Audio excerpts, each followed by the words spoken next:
Bon dia a tots i a totes i, com sempre, agraïm la vostra presència en aquesta roda de premsa. Una roda de premsa que l'hem convocada per posar de manifest allò que molta gent ens diu pel carrer, que la senyora alcaldessa ja no sap com fastidiar-nos les festes als veïns.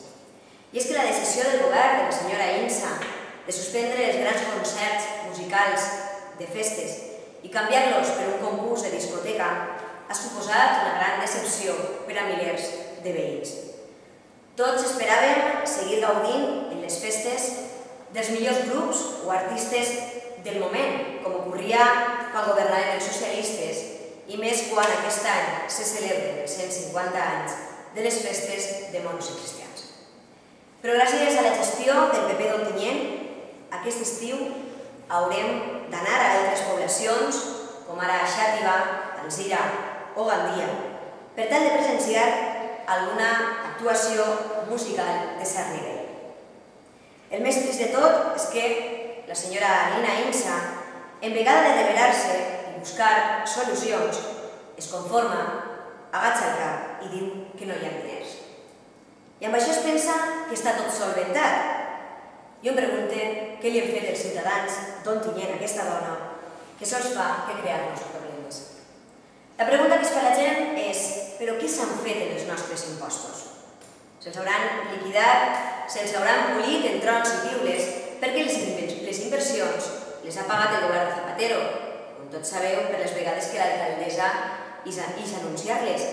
Així que la millor resposta que se m'ocorrís és que la senyora Insa i els senyors del Partit Popular tenen diners per al que volen. Fixeu-vos, sols amb la humilitat del que costa l'any Telelina, els veïns d'Ontinyent no tindríem que anar a un altre poble per veure els grups musicals del moment. I els professionals de l'hostaleria farien de segur més caixa, perquè estic segura que gràcies a Nina Insa aquestes festes vindrà menys gent a consumir. Entre això i les terrasses deuen estar contents amb la senyora Insa els hostelers del poble. Però miren, sols els demane que tinguin paciència perquè sols queda un any d'aquest patiment. Perquè a més, és mentira que no hi ha diners. Mentixen una altra vegada. Altres ciutats sí que han gaudit i gaudiran d'espectacles de primer nivell i a més, sense que els coste ni un duro. I per què? Doncs perquè els seus alcaldes ja s'han preocupat de buscar els diners d'on faci falta i han negociat el necessari per tenir bons preus.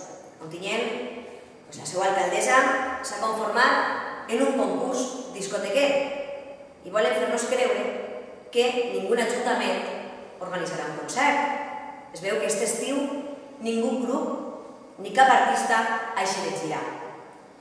I jo em pregunto, no serà que ens ha tocat a Ontinyent un equip de govern tan impresentable que serem de les poques ciutats que enguany no fa ni un sol concert?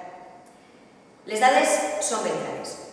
Mentre a pobles com Paterna, Vilamarxant, Xiva, Mislata, Requena i Alboraya, la Diputació ha portat als grups Efecto Mariposa, Los Inhumanos, Jarabe de Palo, Mago de Oz, Revolver, Los Secretos i Hombres G, que tenen un cost mitjà cada un de 60.000 euros i que no ho pagaran els pobles, sinó la Diputació de València, per a Ontinyent la senyora Insa s'ha conformat en que el Son a la Dipu aporta 4.000 euros per a una disco mòbil i uns 2.000 euros més per a Gogós i els seus complements. Una dècima part, perquè no vull parlar dels 130.000 euros que la Diputació li pagarà a Xàtiva per fer un concert de David Bisbal. Tots aquests exemples són bons per deixar clar que tenim un equip de govern que, a més d'incapaç i sobrepassat els esdeveniments, té com a senya d'identitat la mentida, l'enredro i el mal humor permanent. I nosaltres, els socialistes d'Ontinyent, sols podem que rebel·lar-nos contra aquests embolics i dir clarament que si les festes d'Ontinyent no tenen concerts de primeres figures és perquè la senyora Nina Insa és incapaç d'aconseguir res per al seu poble. Això sí, Gastar més en manipulació i propaganda, això no té problemes. Per a finançar Telelina, el que faça falta. Però perquè la gent d'Ontinyent tinga unes festes com cal, no. Encara és de temps. Suspenga la contractació de Telelina i gasti aquests diners ben gastats. La transmissió de les festes les pot fer qualsevol empresa del poble. No cal que vinga ningú de fora a fer una tasca que ja feien bé els d'ací. Per tot això, els socialistes d'Ontinyent anunciem avui que l'equip de govern, que en 2011 encapçalarà Jorge Rodríguez, organitzarà les festes que el nostre poble mereix. Portarem els millors concerts i farem participar de la festa als veïns i als forasters. El compromís és clar, perquè nosaltres tindrem i aconseguirem diners per gastar-los en allò que la gent vol. I sense oblidar-nos de donar l'oportunitat a molts dels grups i artistes d'Ontinyent que estan esperant que algú es recolzi. I miren, sense dubte nosaltres ens donarem aquest recolzament i aquesta ajuda que realment necessitem. Res més, i si teniu alguna pregunta o alguna qüestió, no hi ha cap problema en contestar-la.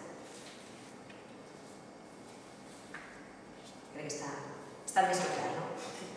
Per res més, no tenim